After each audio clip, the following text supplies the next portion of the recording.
Do whatever you want. Hi, I'm Raymond Way, and as Travis so wonderfully introduced me the last time, I'm quite outgoing and personable, even if you get to know me just a little bit. I mean, back in high school, I was pretty well liked. With a name like Ray Way, how could you blame me? No, I'm just kidding. But yeah, there were people that I knew and a lot more that I didn't know. But it's not like I had a perfect home life. My mom and dad fought a lot. Some of the arguments were very heated, and my dad decided not to live with me and Ma anymore. He'd visit occasionally, but it was pretty shallow. But I mean, on the surface, it seemed like I was pretty happy, and I was. I mean, I was a big believer in karma. Do enough good things will happen to you, and the other side.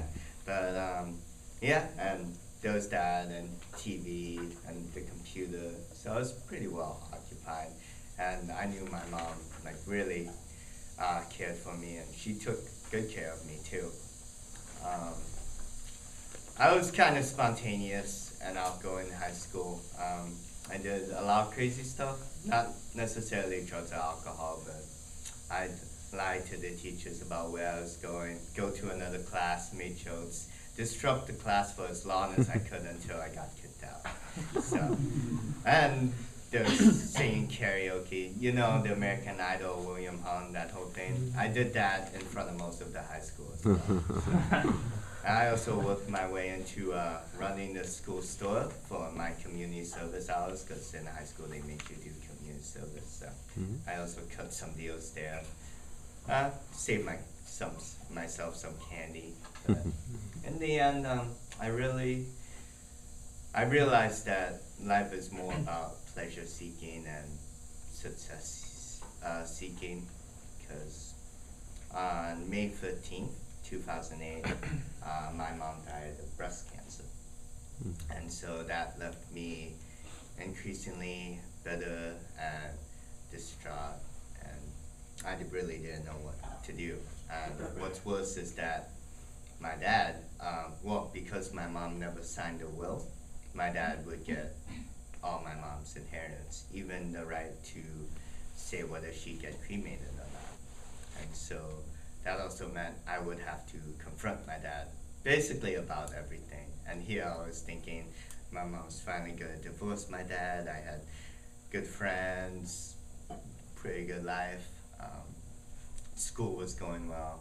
And I was grateful at the time, that spring semester, my freshman year, because I made friends with a lot of people from Campus Crusade for Christ, and they called me, they prayed for me, they assured me that the love of Christ would get me through.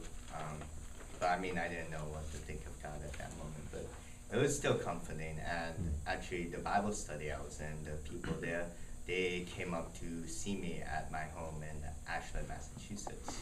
And just seeing that, how they tried to show me the love of Christ, and my mom's sister and brother, my aunt and uncle, like really praying hard for me.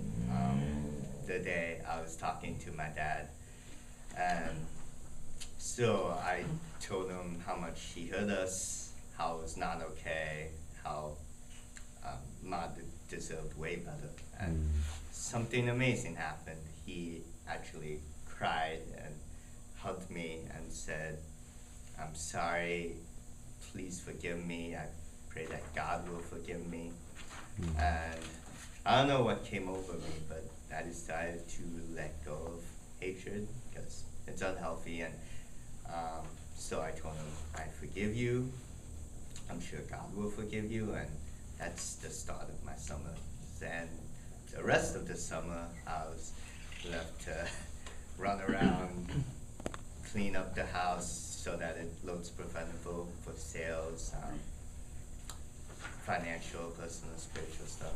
One day I just wanted to sleep and not wake up. I was just that depressed and wondering where my life was gonna go. And something just kind of washed over me, telling me that the purpose to my life was to love others the way a mother loves a child.